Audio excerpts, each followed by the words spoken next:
ایک ایک بلاک میں ہونا چاہیے، ایک ایک ضلع میں ہونا چاہیے اور پورے ملک سے آواز آنی چاہیے کہ ہم ظلم نہیں سہیں گے، ظلم نہیں سہیں گے، ظلم نہیں سہیں گے۔ اسلام محبت کا پیغام دیتا ہے، اسلام سلامتی کا پیغام دیتا ہے، اسلام امن و امان کا پیغام دیتا ہے۔ یہاں پر پرشاسن کے لوگ موجود ہیں اور ان کے پاس اس کا تجزیہ بھی ہے اور اس کا بیورا بھی ہے۔ ہمارے کشن گنج میں مسلمانوں کی اکثریت ہے، کیا یہاں پر کسی طرح کا کوئی دنگا ہے، کوئی فساد ہے، کوئی پریشانی ہے؟ ہرگز نہیں ہے۔ کیوں؟ کس وجہ سے مسلمان امن چاہتا ہے۔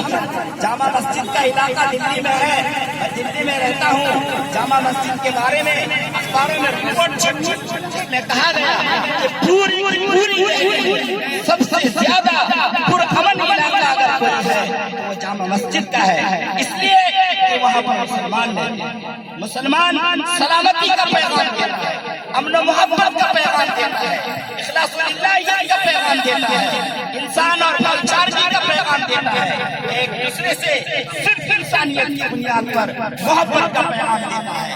لہذا آج کے اس احتجاج سے ہمارے تین مطالبہ نمبر 1، ہمیں انصاف چاہیے، چاہے وہ ظلم کسی بھی انسان کے ساتھ ہو، وہ سکھ ہو، عیسائی ہو، دلت ہو، ہندو ہو، کوئی بھی ہو، اگر اس کے اوپر ظلم ہو رہا ہے تو اس کے خلاف ہمیں انصاف چاہیے۔ نمبر 2، ہمیں تحفظ چاہیے کہ کوئی ایسا قانون بنے جو لنچنگ کے خلاف ہو، کوئی ایسا قانون بنے جو اس طرح کے واقعات جن کے ذریعے پیش آ رہے ہیں ان کو پکڑا جائے۔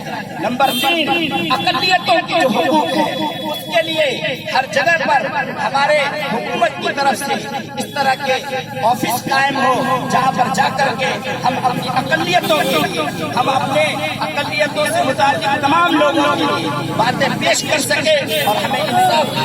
ہم کوشش کر رہے ہیں مجلس علماء ملت کے ماتحت کہ ہر طبقے کی یونٹ بنے، ڈاکٹروں کی یونٹ بنانے ہم جا رہے ہیں، ہم انجینئروں کی یونٹ بنانے جا رہے ہیں، علماء کی یونٹ بن رہی ہے، وکلاء کی یونٹ بن رہی ہے اور دیگر تمام اس طرح کے تاجر، کاشتکار، اسٹوڈنٹ، طلباء سب کے ہم یونٹیں بنانے جا رہے ہیں۔ ہم ایک ایک فرد تک پہنچیں گے اور اپنا پیغام پہنچائیں گے اور ہم یہ حکومت سے کہنا چاہ رہے ہیں کہ ہمیں انصاف چاہیے، ہمیں انصاف چاہیے، ہمیں انصاف چاہیے، ہمیں انصاف چاہیے تبریز کے لیے، ہمیں انصاف چاہیے قاری پرویز کے لیے، ہمیں انصاف چاہیے اخلاق کے لیے، ہمیں انصاف چاہیے جنید کے لیے، ہمیں انصاف چاہیے ہر اس انسان کے لیے جس انسان پر اس ملک ظلم ہوا ہے۔